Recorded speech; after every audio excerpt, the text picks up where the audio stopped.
I don't believe that we should ever have a good money again before we take the thing out of the hands of government.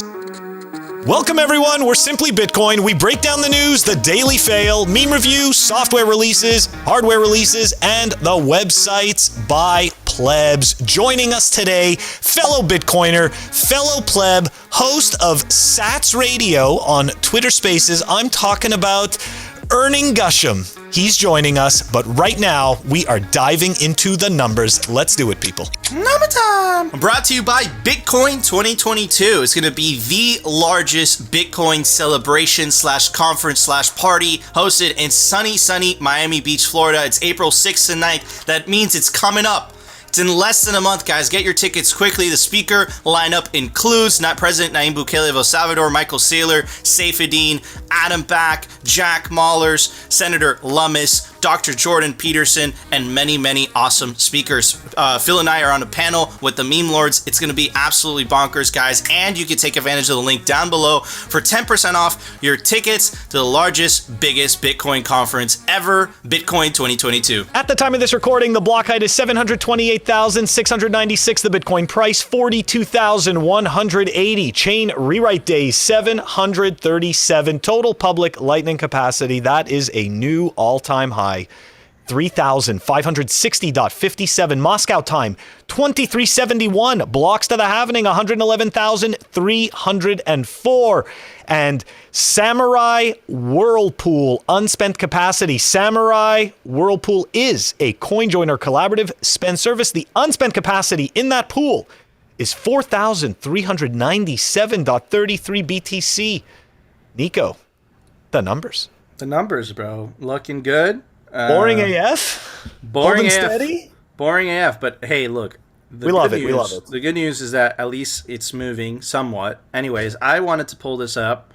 I have two interesting little data points that we could talk about. First one is this. One of the shitcoin narratives and, Visa, legacy media narratives is that, Bitcoin is too slow. And honestly, it's designed that way, so it becomes more decentralized. The blocks are the size they are, so that it's more people could run more nodes, and if more people run more nodes, it's more decentralized. Unlike Ethereum, that's so resource intensive, and because it's so resource intensive, the majority of nodes are actually run on servers, right? So the scaling solution on Bitcoin is the Lightning Network, right? And the Lightning Network, look at that, man, has a lot more transaction per second capability than this, second shitcoin, which is Solana, 65,000, which is completely centralized, right? They stopped the blockchain for like a couple days, right? A few times, right? And then Visa, and then PayPal. They had to turn it off and restart it. Yeah, there you go. Yeah, exactly. Just decentralized. Then Ethereum, right? So yeah, man, this really shows the power of the Lightning Network, and I'm pretty sure that Mao created these. This Blockstream, of course, so shout out to them. So yeah, it's an awesome visualization, because I think that if you talk about the numbers, it's one thing, but if you actually visualize it, it's another thing. And another interesting topic before I get you guys' thoughts, where the crypto hype is taking over. This is a really interesting data point. This is 2021 and then 2019. So the more colored orange is 2021, and the 2019 is the lightly colored orange. So in India, huge, right, jump. It went from around 7% to 18%. And that would make sense, because you kept hearing the flip-flopping from their government. Like, oh, it's illegal, it's legal. South Korea, also big jump. And this also makes sense because South Korea was one of the places that we reported one of the exchanges actually already banned self-custody. We did an episode of that in December, right? So it makes sense why their governments are kind of scrambling a little bit, and perhaps maybe that's a foreshadowing to what the U.S. government is going to do, or what they're already kind of doing. Brazil stayed the same, very interesting. Spain, jump as well. U.S., right, went from 7% to 13%, roughly 13. Mexico stayed the same.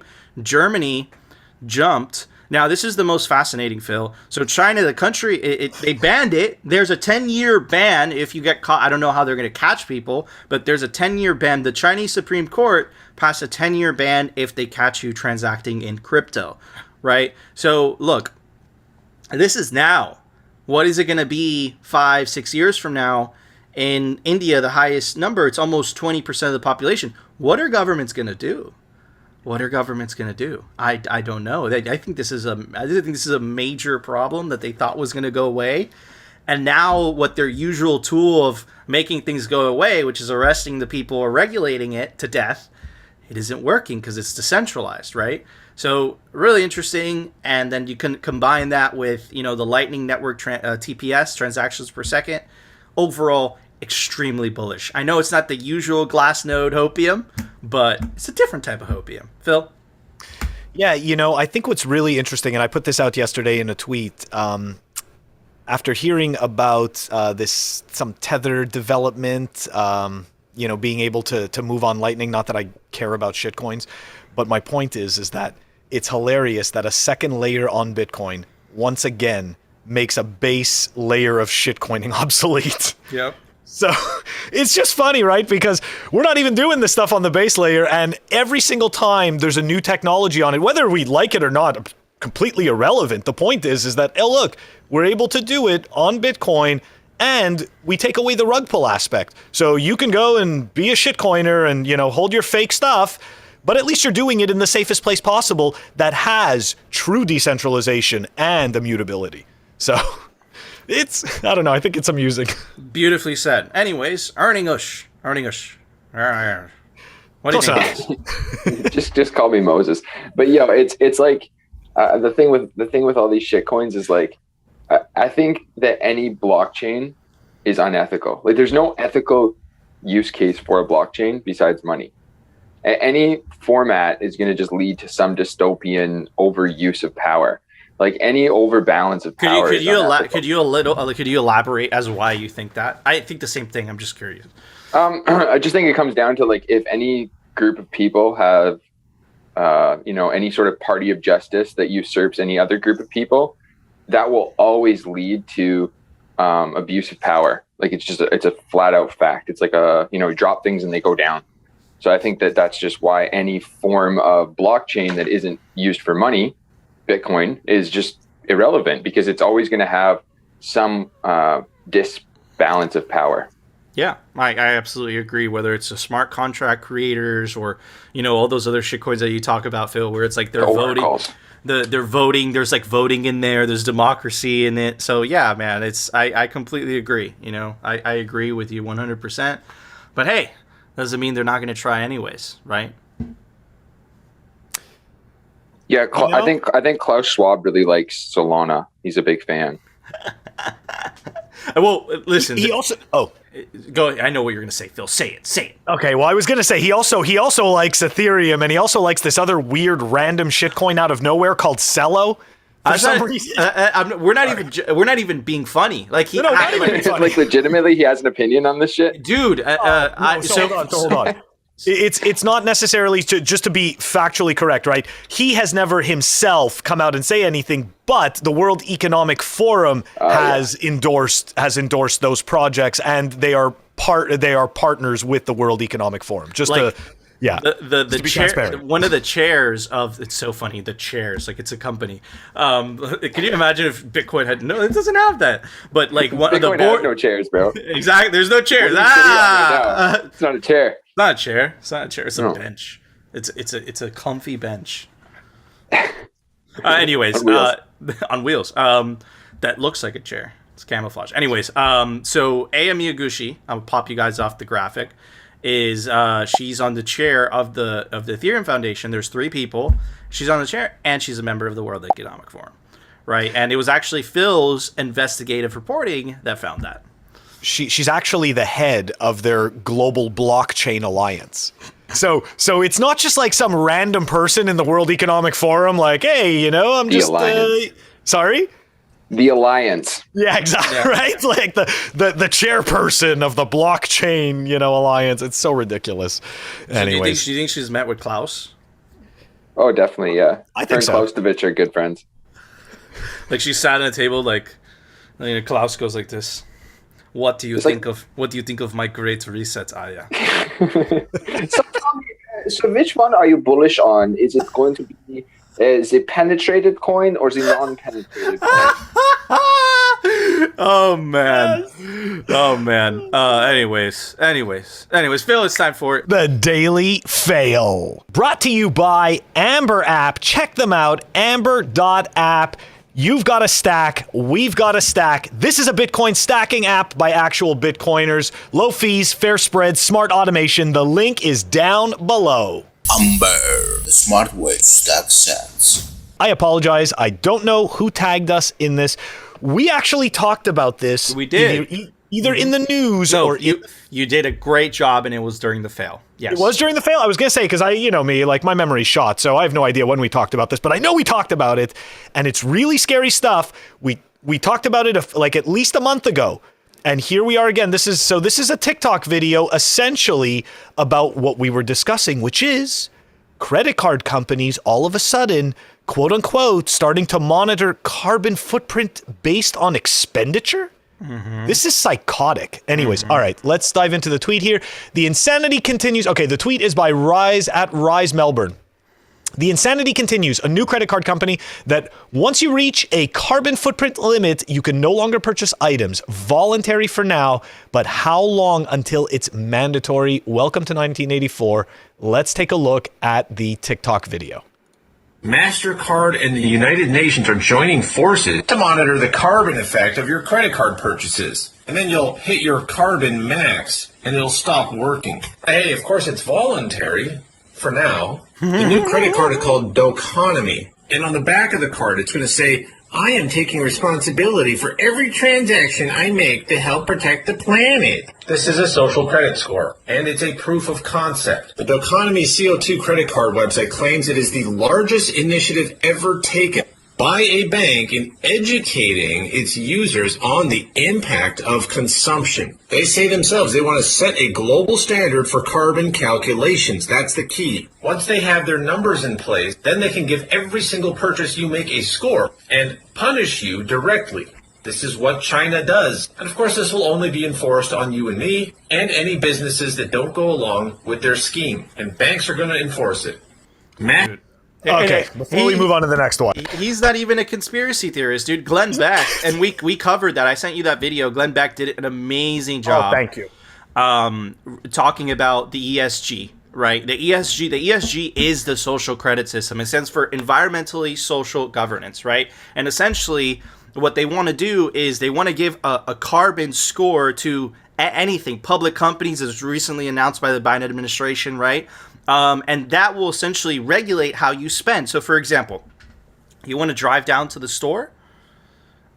Those cost you carbon points, right? You want to buy a certain good? Those cost you carbon points. But here's the thing, and this is what I want you guys to kind of conceptualize, because I'm going to talk about this during the news. If you control how someone uses energy, you control people. It's like if you control food, you control people. If you control money, you control people. I don't think that these people that virtue signal drive and flying their private jets all over the world, right, have the planet's best interests at heart. I don't think that. I don't think that. And to be clear, right, dude, I live in Miami, the beach, right? It's totally polluted. I just don't believe that giving bureaucrats, unelected bureaucrats, more power is a solution to pollution and, the planet being effed up, right? So it's very scary. It's very totalitarian. And again, this is what I've always said during the show. You're going to have a choice in the future. Central bank digital currencies, which are going to allow this, right? Oh, it's like, oh, hey, Phil, we see that you've been consuming too much bacon and pig's fart, so minus 200. You can't buy plane tickets. Or you have Bitcoin where you don't have to ask anybody for permission to transact, right? So it's very, very scary stuff, and you guys need to take this seriously because this is coming whether you like it or not. Anyways, Phil? When we first covered this, we did not have this information about those little pieces about that MasterCard had added, about the driving and the emissions and stuff like that, and every time you fill up on gas, right? Because that's one of the first places that they're going to attack, right? That's one of the first places. So this is interesting. It's developing, right? When we first covered this and we first saw that, it was like a total concept. Hey, let's throw this idea out there. Now they're starting to add the details, right? And as we all know, the saying goes, the devil is in the details. And here we go. This is where all these little checks and balances come in. UrningUshem, you have anything before we move on to the next fail? Well, I mean, this is totally expected. The solution for all crisis is more obedience, and the carbon crisis is the greatest crisis of them all because they've essentially demonized everything. You breathe too much, carbon crisis. Everything's carbon crisis, and I think that it's like they have the money in the bag from their perspective. They're going to turn nature into their own stock market. That's their objective, I think, with all of this narrative, right? Absolutely. I think just like the best thing we can do is just focus on securing our own energy sources and our own food sources and our own sovereign money, which you know what that is. Yep, absolutely. Phil, what's the next fail? All right, let's dive into it. This fail's just going to lead us right into the final part of this, the fail. So this is a tweet by Concadenomics. Interesting word. Anyways, Andreessen Horowitz is the new BlackRock, but instead of being the chief muncher on assets with a sliver of a link to economic productivity, that's the signal right there, it's establishing a monopoly on the issuance of illegal securities, right? And that's what we always talk about here with these shitcoins, okay? There is absolutely no work going into this. These things are minted out of nothing. The energy is going into the marketing and the administration services. This is no different than shell companies that don't actually produce any value. And for the people who don't know, Andreessen Horowitz is also A16Z. And people can go take a look at all the shitcoin projects that they've funded since the beginning. Anyways, moving on from this, I just wanted to point this out. The reason why I pointed this out really was because more accounts are waking up to this, right? More and more people are starting to notice that the shitcoiners are very concentrated, and these are efforts that are being done by very few VCs. And what they're doing is that they're pushing resources to very specific places. And you'll notice, specifically, they are not pushing resources to Bitcoin. They're pushing resources to the shitcoins because they can control those. That's why. Anyways. Absolutely. This was shared by Hans Films in our Twitter. He always gives us a lot of these shitcoin fails. Let's dive into it. Terrarium, which I always thought was a little glass or plastic box with vegetation in it. Apparently, it's also a shitcoin. Anyways, Terrarium crypto proves DeFi scamming isn't dead with apparent fake Binance email. This is really nasty. Okay. Terrarium is a crypto exchange play. The token, whose price is only a fraction of a cent, became a haven for gains as it quickly climbed the ladder in terms of market capitalization. Again, something that doesn't need to exist that just all of a sudden starts to pump. Much of this success comes from an increasing presence on Twitter. Terra holders have been using Twitter. These users take opportunities to pump the token on the platform by promoting it. And of course, guys, we see this all the time. We'll go and post, an episode for Simply Bitcoin, and within 2 or 3 comments, we have some shitcoiner posting some crap about some DAO that's coming out or whatever. Anyways, things seem to be coming to an immediate halt as evidence that Terra holders got scammed begins to pile up. Earlier today, Terrarium developers shared a screenshot of an email exchange with what looks to be the Binance BNB USD US team. The email shows the Binance team approving a token listed on its platform. This brought an immediate 37% gain to the token. This is how this works. This is just a pump and dump. Things took a turn, though, when masses of tokens were immediately sold following the pump. There we go. One user, shortly after the ongoing price plummet, brought the screenshot to the attention of several Binance accounts. The user asked these accounts to verify the legitimacy of the email address. Unfortunately for the investors, one account confirmed that the email is not authentic. These people got phished. Speculation that developers and other insiders are behind the apparent fake email exchange coordinating a pump and dump scam. Oh my God, no way, we've never shown that before, if that is true. One user brings forth evidence of large sell-offs by pre-sale wallets. To supplement the allegations, in response, the Terrarium team encouraged investors to hold the line. I can't tell you how many shitcoin projects, how many shitcoin devs, as their stuff is completely dying in flames tell you to hold those bags. Yep, hold those bags, guys. Anyways, the project is now between a rock and a hard place. Who would have thought? If the developers received this email and believed it to be legitimate, then they were really scammed out of 180,000 Tether that the allegedly fake Binance email says it received from Terrarium. If the email was somehow legitimate, then the developers fumbled a listing with the largest exchange in the world. And if Terrarium is behind the emails, faking the listing to conduct a pump and dump scam, then they have been caught. Yes, they have. Now look, let's be honest. There's no use for this token to exist. I mean, another exchange token? Do they even have an exchange? Literally, it's a token that plans to provide exchange services, and the token pumps because it was shilled. I mean, this is... Oh, yeah? Do you also trade cryptocurrencies? Do I and trade how are your trades going? I was like, bro. Yeah. That could be followed by hello. Yeah. And that's it. What was the other one? How's your trade? No, how's your trade going? Yeah, how is your trade going? How's your trade going? Yeah, man. Hey, give them credit where credit is due. The shitcoiners and their names, bro. Terrarium. Anyways, yeah. Oh, it's awful. Clusterfuck. Anyways, Moses, do you have any thoughts before we move on to the next segment? No, that's about it.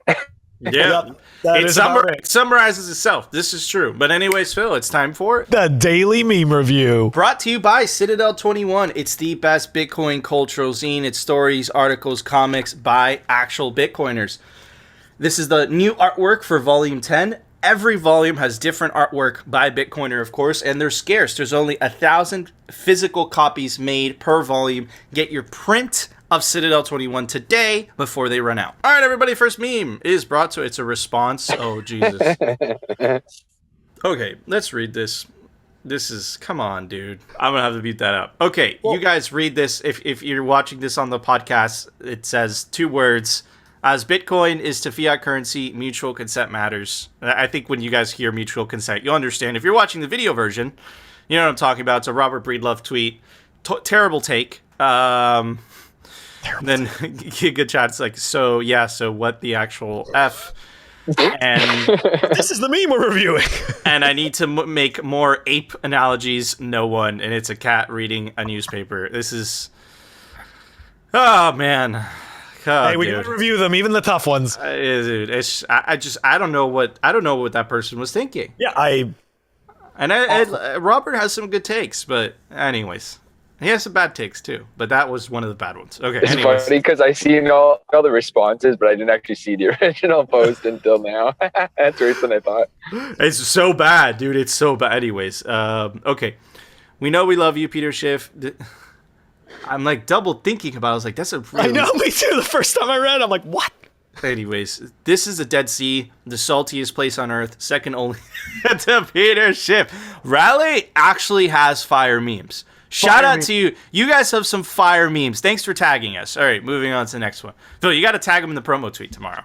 Yeah, I will. They're totally tagged for that one. They go out of the way. Okay, anyways, so here's Carl Menger. Well, it's very nice digital salmon. My parents at 30, I love these. For the occasion of our first child being born, we've bought this house that's big enough for many family members, including potential future kids, that will surely grow up to be happy and successful. Me at 30, nice. Now I own a digital salmon. Oh, man, that is hilarious. Okay, next one, Reddit. When your friends are showing off their crypto portfolio, nobody has Bitcoin. That's hilarious. I love the Reddit memes, Phil. Keep bringing these. They're these cute. Are fire. This one was cute, right? I picked this one because when I saw this at like 2 a.m, I literally fell out of my bed laughing because it it was hilarious. Okay, shitcoin marketing in one picture. It's so good. Like, what is this? Oh man, whatever. Okay, anyways, the use case. The use case. That is good. Okay. Anyways, next one is brought by SelfBank. I see seed oils and price fuckery. That's kind of insiderish, but absolutely hilarious. Phil, for those awesome dank memes, I'm going to give it... You're going to be proud of me for this one, bro. Some solder. Wow. Yeah.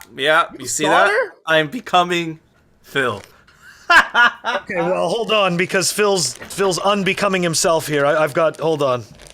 I've got almost nothing. Give me a quick second. All right, here we go. I'm ready. All right, those were awesome memes. And for those awesome memes, I'm giving it this Rip and Dip sticker. Rip and dip! I keep every sticker. I don't know why. He doesn't use them. But I don't use them. I keep them in mint. In mint. Anyways, Moses. I don't have mental problems. What would you give those memes? You know, like when it's springtime and the sun comes out, everything gets warm and the snow starts to melt. I live in Miami. We don't have seasons. It's hot and less hot. Well, up here we have like spring. It comes around and everything gets hot. All the snow starts to melt. You can go outside in your t-shirt. Everything's really exciting. And you go to sleep and you wake up the next day and there's 2 feet of snow and it's -20. That's what I give it. You have to come up with a snowstorm meme for him or a snowstorm picture. Surprise spring snowstorm. That's what it is. Woo! Okay, surprise spring snowstorm. I like that. I'm going to look that up. Anyways, guys, we want to know if you agree with our scores, you disagree. Let us know down in the comment section. Comment. And of course, make sure to subscribe to us on alternative video platforms like rumble.com and our personal favorite, bitcointv.com. They don't censor there because Bitcoin TV. And of course, join our Telegram group and link us some dank Bitcoin memes to review because of Bitcoin meme review. And we need memes to review because of Bitcoin meme review. But anyways, Phil, it's time for the Daily News. Brought to you by CryptoCloaks.com. They make the best 3D printed Bitcoin merch, like the famous 3D printed art sculpture grenade opens up. You put your favorite hardware wallet in there. And you could also get this in any custom color your heart desires. If you want to make the B orange, you could do that. This just happens to be in El Salvador colors. And of course, you can take advantage of the link down below for 5% off anything on the CryptoCloaks.com store. So let's cover this before we get to the more climate FUD. It's getting serious, by the way. It's not just the propaganda media releasing articles. Now it looks like regulators or politicians are stepping in. Things are heating up, right? And connect this with what we were covering earlier on the show, right? They're using. We believe this, right? I don't see how this comes from good intention. The whole climate stuff. I think it comes from a place of trying to control people. But anyways, this is Rob W. And essentially what he's talking about is we covered the HubSpot, right? The leaks, the data leaks from a third party in relation to Unchained, in relation to BlockFi, in relation to Swan, and a bunch of other companies. This is some advice on how you could protect yourself or what exactly really happened, right? So first he says, as a super user of HubSpot for over 7 years, here's a brief thread on the recent data breach and what you could do to protect from the incoming spam and phishing you will be subject to. I have a call with their security team later this week to get technicals and next steps, but here is what is known now. HubSpot has a level of access called super admin on both the internal and external side. Someone internal to HubSpot with super admin access had their account compromised. I'm guessing spear phishing or a shitty password. Super admin access internally allows someone to hop between company accounts and export contact lists. The unauthorized user started exporting contact lists of Bitcoin and crypto companies. This is why we see 30 companies with compromised data sheets. What this means, true, this isn't financial data, but is extremely powerful CRM software. This means that unauthorized users may not only have your general contact information, but also, this next part is not so good, your IP address, your email history with reps at the associated companies, your browsing behavior on associated company website, mailing and or shipping address. That is bad. Anyways, how the company characterized you: big whale, mid-size, contact, small user, your financial value to that company, any and all deals you have done with that company and associated values, negotiations, contracts. That is absolutely crazy. CRM mitigation software is also very good nowadays. The unauthorized user can easily take the downloaded database and port it into a different CRM and start targeting customers. Mm-hmm. So what could you do about this? Be hyper aware for social engineering attacks, spear phishing, etc. Be 100% certain you're engaging with a real company web. These unauthorized users potentially have enough information to reference your actual browsing behaviors and prior company conversations and deals. Just because someone refers to your prior conversations does not mean they are the real thing. Take the time to enhance your personal security stack, get a password manager, and only use strong passwords. Stay safe out there, Bitcoiners. So, I don't know how much of the mailing history is true, but it's always good to stay on the side of caution, right? Anyways, what do you guys think? I'm just feeling terrible. The whole time you're reading through that, I'm like thinking to myself, I'm like, okay, which of the companies that were compromised have my information? And then, you start to think back, and then I just became happy. Like I said, while you were reading that, I'm happy that I'm moving. So at least I get a fresh start, but not everybody can move every time their data gets compromised, So it's not that easy. Look, this is really scary stuff, but at the same time, I'm going to take the other side of this, and I'm going to say this is going to prompt new solutions. It's going to prompt better solutions, we hope. And yeah, I never really realized the strength of a password manager until I really started using one.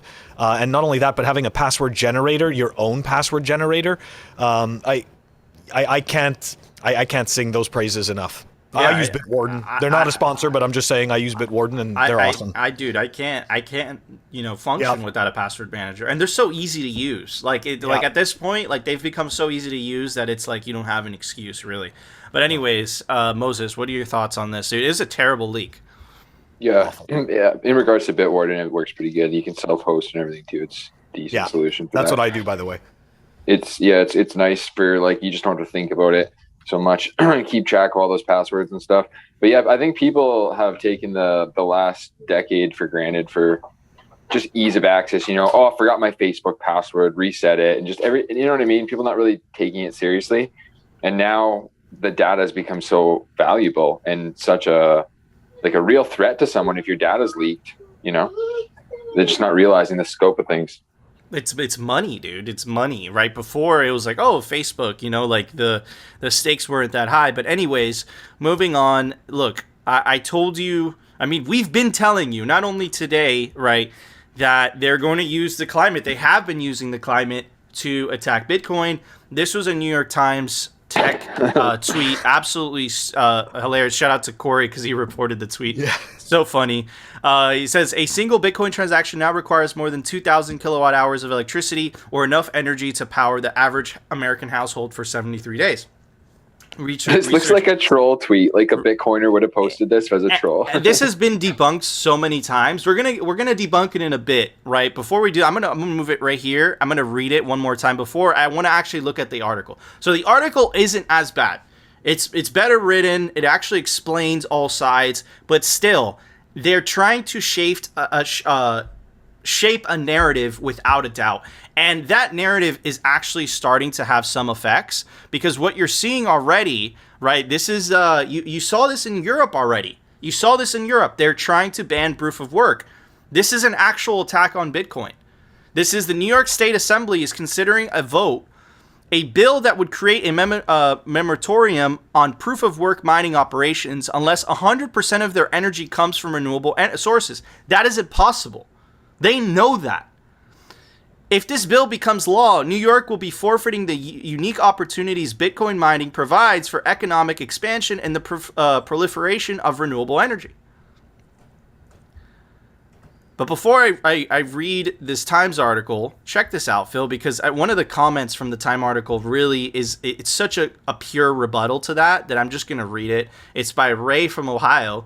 And he says, one thing that baffles me about all these articles I have read about crypto is that no journalist bothered to do the research and do an actual comparison of crypto energy use to the energy use of traditional banks. This is what I want to know. Instead, they compare crypto to other random things. And Ray's absolutely right. They're doing that on purpose, and they're doing it to create a narrative, right? Mm-hmm. Anyways, let's check out the narrative that they're trying to craft in this article. But to be more specific and to be fair, it's much better written than the other propaganda pieces we've covered in the past because it does a pretty decent job at explaining what this is, how it works, etc., etc. But they do pull in some punches here and there. Anyways, facing criticism from politicians and environmentalists, the cryptocurrency mining industry has embarked on a rebranding effort to challenge the prevailing view that its electricity guzzling computers are harmful to the climate. All 5 of the largest publicly traded crypto companies say they are building or already operating plants powered by renewable energy, and industry executives have started arguing that the demand from crypto miners will create opportunities for wind and solar companies to open facilities of their own. That's correct, right? So this is what I said. The article is a little bit more fair than what we've seen in the past. The effort, partly a public relations exercise, partly a genuine attempt to make the industry more sustainable, has intensified since last spring, when China began a crackdown on crypto mining, forcing some mining operations to relocate to the United States. A trade group called the Bitcoin Mining Council also formed last year, partly to tackle climate issues after Elon Musk criticized the industry for using fossil fuels. In recent months, Texas has become a hotspot for crypto mining, attracting more than 24 companies. The state has an unusual incentive structure that's well suited to the nascent industry. The Texas Grid Operators offers what amounts to a discount to companies that can quickly unplug when electricity demand spikes statewide, allowing energy to flow to ordinary homeowners. Many crypto mines can turn on or off in seconds, allowing them to take advantage of the incentive with minimal inconvenience. So this isn't a theory anymore. This was proven in one of Texas' latest storms, and that's exactly what they did. Anyways, that deal was part of the attraction for Argo, a London-based company founded in 2017 that runs 2 other mines in Quebec using mostly hydropower. Mr. Wall said Argo was also drawn to the ample green energy in West Texas. The facility outside LeBrook will be connected to the western sector of the Texas energy grid, where about 85% of electricity comes from wind and solar infrastructure. I don't know what could be more green than that. I don't understand. Right? And then this makes me come to the conclusion that they're not really in it for green. They're more in it for the control.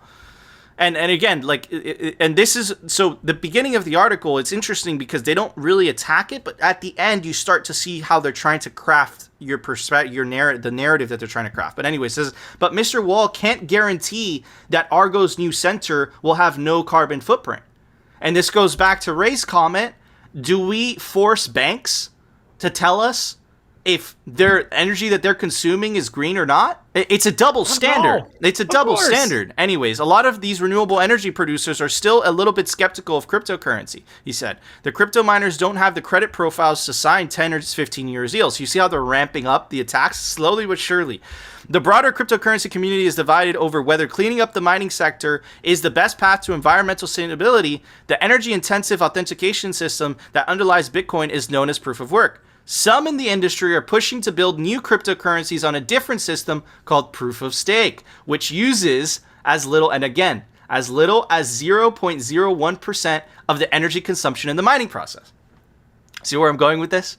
It starts, it massages you, it's okay, and then it's like, oh, but there's a better system, right? Oh.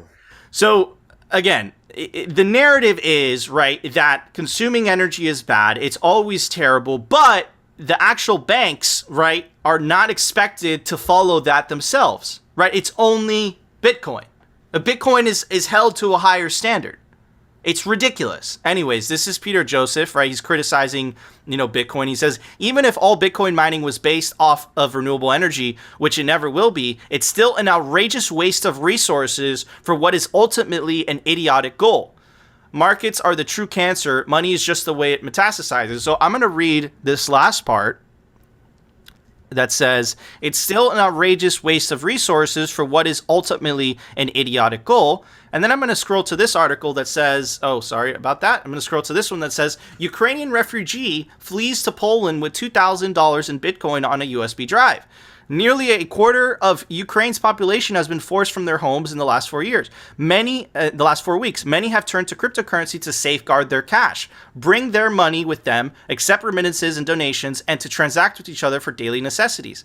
A Ukrainian refugee took a USB stick with him across the border containing 40% of his life savings, or about $2,000 in Bitcoin. I'm going to go back to this tweet that says, it's still an outrageous waste of resources for what is ultimately an idiotic goal. So, Peter, that is what you're against. Yeah, I heard bombs and fighter planes are really good for the environment, actually. It's like picking and choosing what is good, what isn't bad. And again, this leads me to believe that this is nefarious. They're really it's not about the environment. I really believe this is about control. And the environment is a tool to control. Anyways, and again, to specify, dude, I live in Miami. There's beach. The beach is filthy. Like, I want a cleaner planet. I care about the environment. I just don't believe giving unelected bureaucrats more power is the solution. Anyways, this is an article by CoinDesk, says the frustrating, maddening, and all-consuming Bitcoin energy debate. And this is Nick Carter, and he debunks literally that tweet that I read you earlier that Corey was so kind to talk about. A single Bitcoin transaction now requires more than 2,000 kilowatt hours of electricity, or enough energy to power the average American household for 73 days.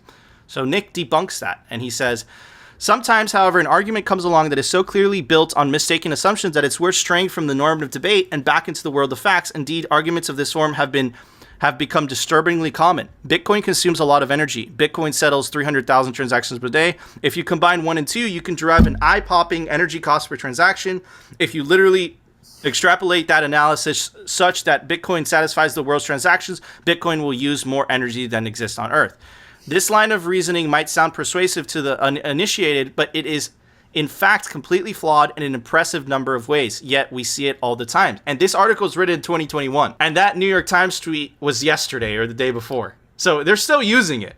Anyways, today's Bitcoin miners earn about $50 million a day, which analyzes to around $18.2 billion in miner revenue. Fully 85% of that revenue derives not from per transaction fees, but from the issuance of new Bitcoins. This issuance process is finite. In fact, it's 88.7% done. The rate of new coins issuance halves every 4 years as it approaches that 21 million limit. So the issuance component of miner revenue is structurally decaying over time. Unless you believe that the price of Bitcoin is going to literally double in real terms every 4 years until 2140, that expenditure is going to decline. But why burn electricity to issue coins? Put yourself in Satoshi's shoes. You've just invented a new monetary system which you believe can become a global monetary standard of consequence. How do you distribute coins? You could email them to your friends, but that would create a tiny group of privileged elites and compromise the credibility of the system. You could simply claim the coins yourself, but most likely no one will adopt a monetary system where a single individual controls the vast majority of the wealth. Satoshi's solution was to distribute the coins by creating a game in which miners surrender something valuable, energy, in exchange for the right to claim them. Because mining is a radically free market, miner margins are usually slim. This means that even though they're literally creating new units of money, that status doesn't give them a huge advantage. Miners have to sell their coins on an ongoing basis to cover their costs. They're just an interference to the protocol itself. There's a reason venture funds like mine typically don't invest in miners. It's a tough, thin margin business and involves lots of capital expenditure. So it's ridiculous. Again, I'm worried because the climate attacks are going to keep on escalating. We dodged literally by a fingernail the ban from Europe, and it was only because it was discovered, right? And then, people formed enough of a ruckus. But again, here they are, they're trying. And make no mistake, this is a collaborated effort. It can't be that politicians in Europe and politicians in the United States, and specifically in New York State, are doing the same thing. And you had the cleaning up cryptocurrency meeting in front of Congress. And again, what happened? They were advocating for proof of stake. And why are they advocating for proof of stake? Because they can control it. And proof of work, they cannot. Proof of work is what makes a cryptocurrency uncorruptible. Proof of stake does not. Anyways, Phil? That's right. And he does a fantastic job of explaining how excellent the qualities of Bitcoin are. The censorship resistance, the fact that the miners, just because they can create money, it doesn't give them this major advantage over society. Anyways, very well written. That was amazing. I just want to go back to a few of the articles that you were talking about. You don't have to pull them up or anything. New York is making itself irrelevant. I don't know. I mean, I guess I can say I know what their goal is, that they're just being poorly run and they're being poorly informed, or they're just following their incentives, which don't align with Bitcoin. I think they're just being nefarious, bro, to be honest with you.